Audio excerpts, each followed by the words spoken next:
Welcome to another episode of Home Sweet Home. My name is Rod McCall. Oh, and I am Bryce Ruggie. Really? Trying to contain myself here. Really? Okay, is that why your eyes are closed and kind of looking like you're stressing out? Yeah, because I don't know what you're going to say. That's kind of the joy. The best part about it is neither do I. So, whatever pops in my head, and that's the scary thing. Oh, I know. That's the scary thing. Sometimes the filter catches, and sometimes it doesn't. Oh my god! The number of times I've kind of put, I sometimes suffer from foot and mouth disease. Yeah, hand, foot, and mouth disease. No, just usually foot. Just foot. Sometimes it's both feet because when you got size 13s, there isn't much room for anything else. But yeah, I caught some kids in the stairway today. Did you really? I'm going, Were they smoking dope or something? Nope, they were canoodling. Oh. And I chased them out and told them, you're making your mama proud today. Jeez. So that might be one of those things that come back to bite you in the butt. Shouldn't have said that. Then I go, Well, first of all, now everyone's going to know. Yeah, but I don't. Before you said anything, how would anyone know? Are they going to go, hey, tell the principal? We were in the hallway. Stairwell. We were in the stairwell trying out a new position, and Mr. McCall came through, and he said some very inappropriate things. Well, first of all, I didn't have my badge on, so I don't know who my name was. Okay. They're not. Everyone knows who you are. Oh, no, they don't. With 3,800 kids? Yeah, they all know who you are. Oh. Well, it's not like I was the ISS guy and everybody knew who I was. Oh, yeah, true. That guy's really cool. Yeah, he's hardcore. He's very hardcore. He's hard to get along with. He is. So that's why you don't mess with him. Mess with a bull? You get the horns. All right. Well, okay.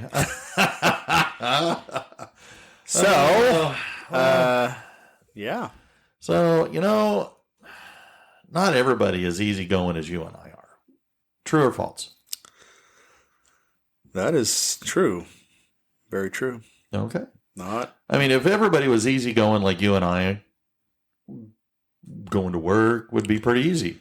The world would be a better place. It kind of would. If everyone in the world was like you and I. Oh, God, yeah. Can you imagine? I could drive and not get worried. Yeah, what you can do? Yell at yourself? Yeah. The guy driving next to you is actually you. Oh, I could wave. You could wave. And with all fingers, not just one. Not just one. Uh-huh. And I don't have to worry about getting shot in road rage. That's right. Because you're all driving the same. Yeah, you're going over the speed limit. You're allowing people to merge, move, turn signals. Yes. When the light goes green, you push the accelerator. People would have the same great ideas. Yeah. And, they would pat you on the back and say, that's a great idea. Right. Yep. But that's not the world we live in, Rod. No. Quite the opposite. No. I will say I'm kind of lucky that I work with, for the most part, some pretty good folks. Yeah.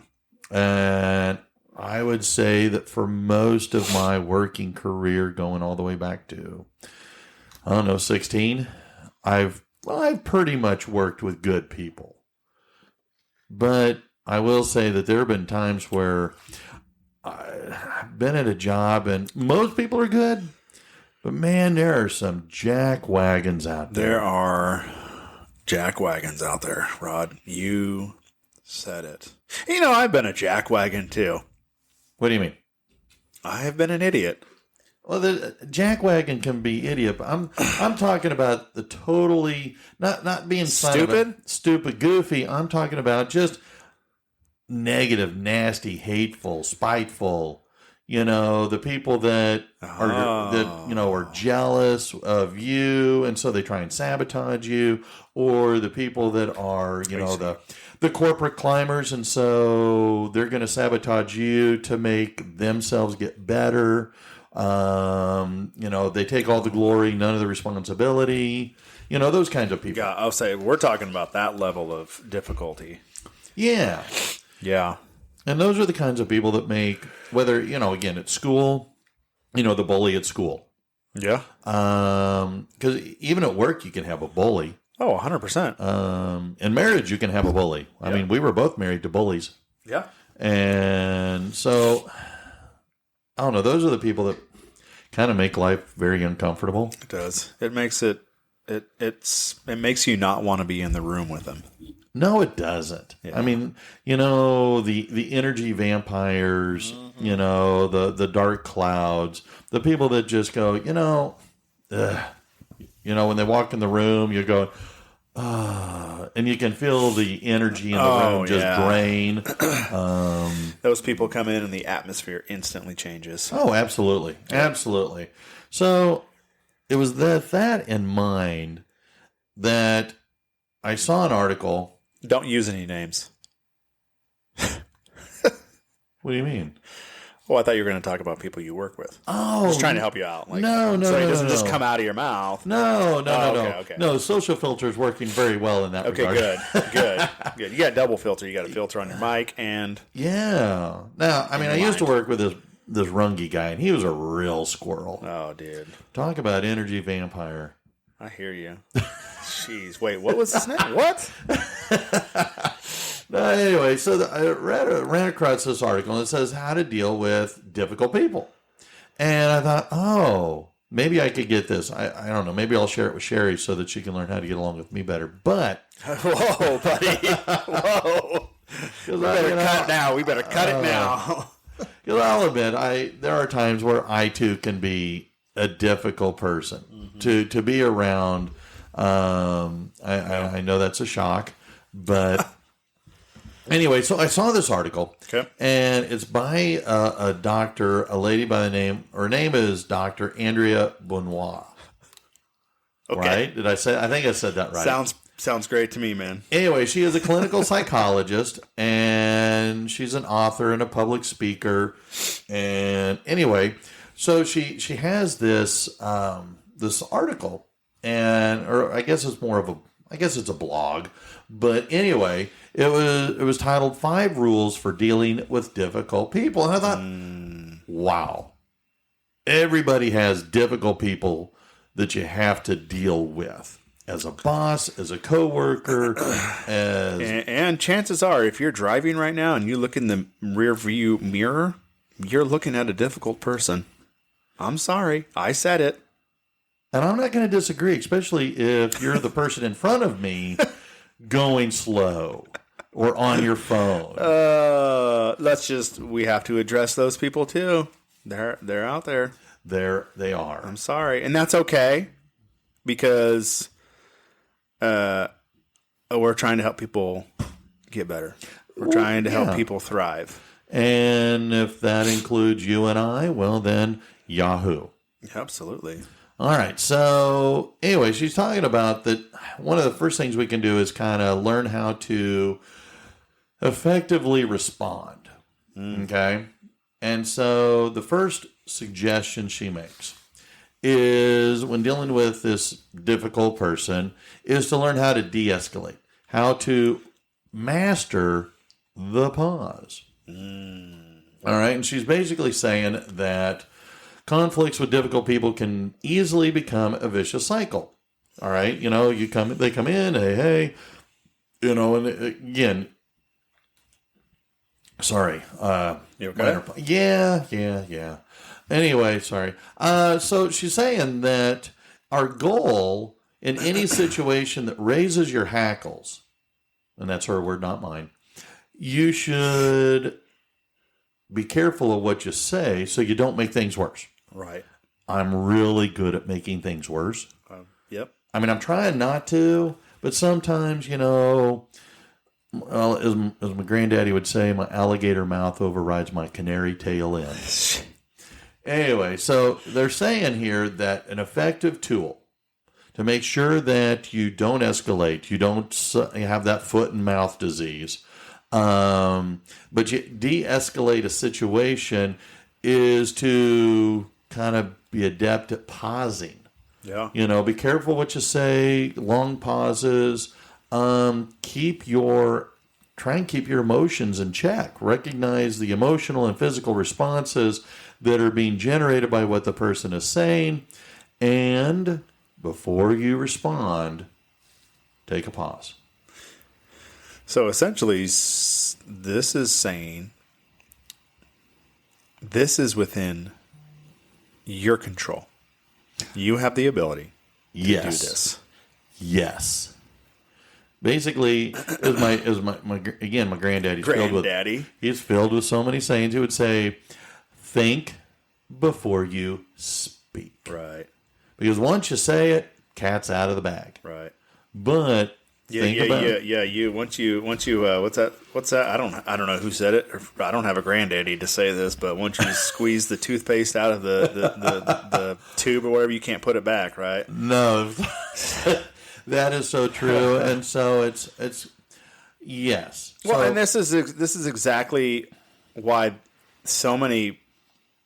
there's so many relational conflict, without resolution, without resolve, because people fly off the handle right away. Because going back to what people listen with the intent to respond rather than to understand. So they've already flown off the handle in their mind without fully listening, and then go off. This is so powerful because I've been there. I've reacted and I've flown off the handle without giving that pause. Oh, well, and they're saying, her suggestion is give it 5 seconds. Yeah. Think about, listen to everything they say. Yeah. And then, and if they make any comment about, well, why ain't you saying something? Well, I'm trying to think of the best way to give you the information you want. Right. Without saying, shove it up your butt. Yeah. Well, because if I didn't wait, I would have said some things that would have maybe gotten me fired or really offended you. Yes. Or I'm trying not to wait, not offend you by calling you a dumbass. And so if you give me just a minute, I'll find a politer way to call you a dumbass. Because, maybe this isn't the right format, but, Red Foreman from That 70s Show. I never watched it, sorry. Oh, my Lord. He would call the kids. And what's funny is that 90s show is now, a reboot. Or not a reboot, but a continuation of That 70s Show. And it still got Red, and he calls people dumbass. I better relate to him all the time. Oh, my goodness. But anyway, So yes, to avoid foot and mouth disease. Right. Pause. Yeah.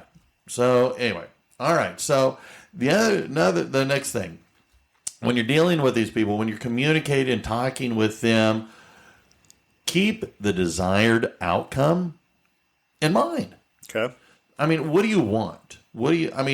Because sometimes when you're dealing with difficult people, you got to massage them, right, to get to the point where you want them to go. Yeah.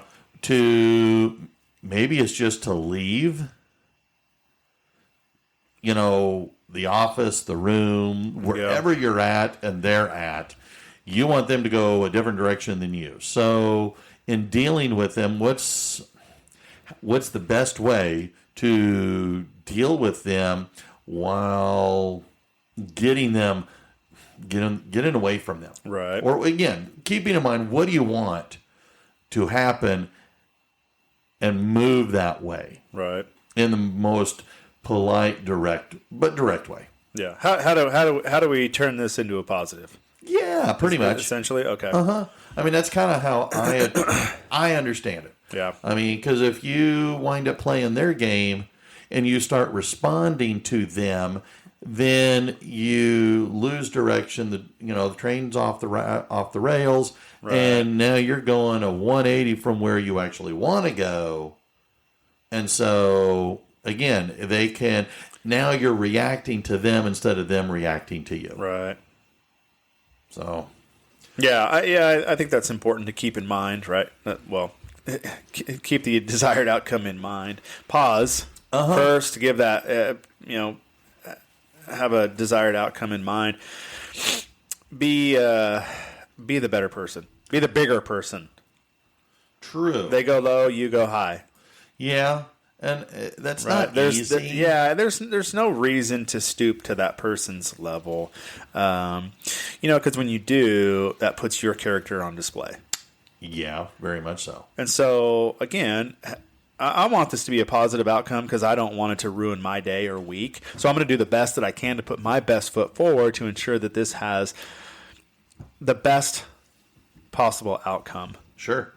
And if the other person just doesn't get it, because there's people out there that just don't get it, then that's all you can do. That's within your control. Mm-hmm.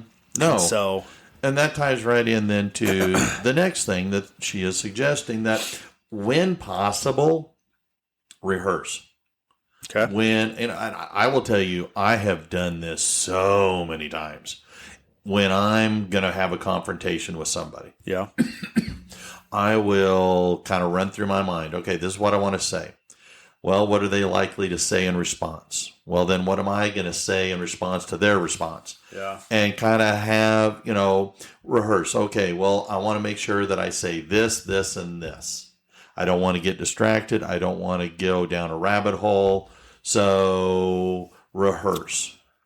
Yeah. And I will say that has, when I can do that, I think I come out with better results, especially when, dealing with somebody that kind of knows how to twist you into a pretzel. Right.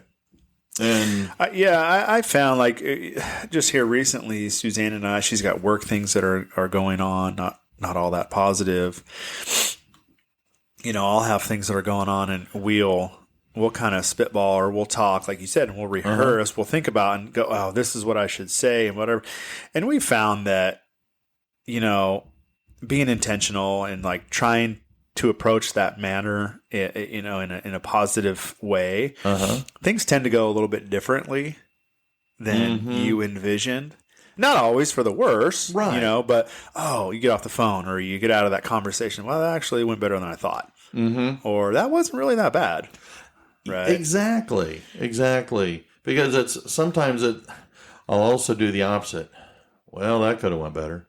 Man. Right. And I will tell you, I have the best hindsight conversations. Yeah. Gosh, why didn't I think of that? Man, I should have said that. Yeah. Oh, why couldn't I have thought of this a half hour ago when we were in the middle of it? Right. My post conversations are way better than my regular conversations. So anyway, when possible, rehearse. Yeah. All right. Now, the next suggestion that she makes is one that I really struggle with. And that is, don't over personalize. And that to me, and she even comments here that that's one of the hardest things to do. Because if somebody is commenting on, the work that I do, when somebody's commenting on, something that you are doing, have done, have said, well, it's kind of hard not to take it as a personal attack. Right. And so, anyway, when you kind of take it personal, well, then you respond personally. Right. And so she's saying kind of avoid that if you can. Got it. Are you good at that? I mean, okay, let's take yes and no. Okay, you've been working hard on this golf tournament. Right. For the company. Right. And which is Friday, May 5th. Okay. Cinco de Mayo. Okay. So when it's all over and they're commenting about it. Yeah. And your boss is talking to you and they say, well, it went good, but how do you stay positive? Now, it might be pretty easy because your bosses are pretty cool and you get along with them. But They are. You are correct in that assessment of them. And so that makes it easier, I think, to take criticism when it's somebody you like. Yeah, but also if they were to say, like, man, that didn't turn out as good as it was, and maybe it won't. No, I'm sure it's going to be amazing. I'm sure. But I know that I've exhausted my, whatever you want to call it. Your resources. Yeah, and I've put a lot of effort because it's important to me that I do a phenomenal job. So I have done everything that I possibly could. Now, moving forward, I'm going to look back, I'm going to reflect, I'm going to learn, and I'm going to grow. But I'm not going to. It's hard to back to what your original question. It would be hard to maybe not take it so personal or be offended by that because of the amount of effort I put into it. But here's the thing: what a lot of people don't know is there's a lot of people that show up that have no idea the months and months that have gone into it. So it's a very unfair assessment or comment for someone to make, not knowing the amount of effort and stress that was involved putting it together. So while a person can be, taken back and offended and upset about that, does that answer your question? Well, I don't know if I did. No, because it does. Again, it's hard to not take criticism personally. Right. And so when she's saying don't over personalize, that is great advice. Yeah. I think that is super hard to do because you're right. How many people really fully appreciate the work, effort, and energy that we put into the things we do? A lesson plan or a unit plan that I work on at school. Right. And then an administrator comes in and goes, oh, dang, that was pretty crappy. Yeah. It's kind of like, well, thank you. Right. But what are all the things that went into this? Right. You go to your boss, or he comes in and he takes a look at a project you've done, and again, you just pop in and you're making a snap assessment, Right. and it is kind of hard to avoid taking it personal. Right. But I think what she's saying is that if you can, and you go, whatever, thank you, nope, appreciate it. Yeah. Knowing in your mind that, dumbass, and you're going to move on anyway. Right. And you kind of, as my granddaddy would say, consider the source and pass it off as pure ignorance. Right. And, it's hard for me to do, but I have more success when I can. Yeah. I think Granddaddy McCall is spot on. What you've put into your teaching, the projects or whatever, and vice versa. And you need to stand, and we should stand on that. Yeah. Because we know the amount of effort, blood, sweat, and tears, right? And again, consider the source. Yes. Right. Don't allow someone who has no idea to come in and try and rain on your parade. Hey, appreciate your feedback. I'll take note. And we'll see how we could get better. That's why I always I'm big on the feedback. I'll put out feedback forms.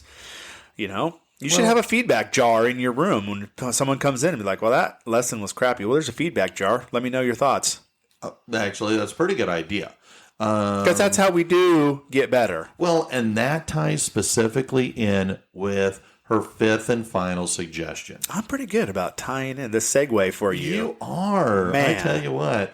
Anyway, her response or her final suggestion was have some self-awareness and have empathy as they can go a long way. Yeah. And again, you're right. You can have a suggestion jar or get input from the people that participate, in your fundraisers or in the things that you do to promote your business. Right. All right. And take the suggestions. I've done that with some of the parental alienation things that, I've helped organize and orchestrate, where you read the responses. Yeah. And sometimes you do get just boneheaded. Really, you have no clue what you're talking about. Right. But at the same time, you get some really good ones. Right. And so understanding, okay, I know that there were things I didn't do very well because, this is the first time I've done it. Right. Or I'm not really, or this is the first place, this, we've never used this venue before. Right. Or we're using this sponsor for the first time. Or there's a lot of firsts. Yeah. So if you're, and you accept that, okay, I'm not sure this was 100% perfect. Right. And so if and you're willing to take some criticism and you're willing to, again, consider the source, Yeah. I think she's right in when you're dealing with that hard to work with person that, don't blow them off. Don't go jerk. Right. And instead listen, because maybe there is some value that, again, listening to understand, Right. we can get some value. And who knows? I have learned the hard way, you never know where great idea or suggestion might come from. Yeah. And so I agree with, with the doctor here. Yeah. In people that are difficult are hard to engage with. Yeah. But if you apply some of these strategies, Oh, yeah. I think it might be easier. And if you can get along better with somebody, make that difficult person bearable, Yeah. then maybe it won't be so bad. Right. And maybe they'll find, if they can't really, I remember my parents saying this growing up, about the bully. If the bully doesn't get a rise out of you, then they're going to move on to someone they can get a rise out of. Right. So don't take the bait. And I guess that's kind of what is being said here.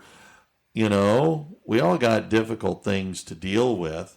So try these ideas, try these strategies, and maybe that more difficult person will become less difficult to deal with. Yeah, maybe, just maybe, and applying these tools, utilizing these tools, you might be the person to actually change that person's, I'm going to say, life. Yeah, make the bully Right. make a change. Yeah, because I think because a lot of people do not treat people using these tips. It's the opposite, right? So if you have that difficult person, here's the deal. Everyone has a story. And in that story, there are some horrific things that we know nothing about. Yeah. They've been through some challenges. There might be some diseases. They might have experienced loss of life. That they have a story. Mm-hmm. And so, like I've said in the past, and when we've done the assemblies at school, it's show up and be a difference in someone's story. Be the light. Yeah. Easier said than done. But if you take that approach, that has potential to change that relationship. Totally. And the way that person does life with the rest of those coworkers or students, whatever you feel like. I want to go back to that the self-awareness and having empathy and the whole feedback thing. I started doing that when I was running the Hope Squad. Yeah. There was a lot of things that we did, and I'd always follow up for feedback. And the first, 2 or 3 forms that would come back, there were some generic comments because I think a lot of people are afraid to respond truthfully and transparently. And there were some that were like, ooh, that one hurt. Like that stung. And I took it personal, but I started to develop perspective. Yeah. Perspective is huge. And so I'd start to learn more about my coworkers and they would actually provide advice. And maybe it wasn't, written in a way that, it was just straightforward. And that's come to find out that's how they are. That's how their brain operates. Yeah. And that's okay. But I learned to use that as an advantage. And that's when if you have that growth mindset, Yeah. use that feedback to what? To grow. Mm-hmm. Not all of it's going to be legit, but take it. Right? Okay. Great. Thanks for your advice. I appreciate it. I did that on purpose. One, how could I get better at this? And how could I learn to not be so offended at people's perspective? And I think that fits real well then in learning how to deal with hard to get along people. Yeah. But again, going back to everyone nowadays, right? Well, it's sometimes you run into people and they're an expert on everything. True. And that know-it-alls are. I love to be around those people. Well, yeah, because, you always know what you're doing wrong. Right. But then, of course, you got the people that they're just that dark cloud. And they're hard to be with, hard to be around. Yep. Because everything's negative. Mm-hmm. Well, sometimes it's not your job to show them that they're wrong. It's your place to thank you. I hear you, but don't take the bait to fall into an argument with them. And so I think I'm going to start applying these a little more judiciously, effectively, regularly. Some word that ends in a Y. Yeah.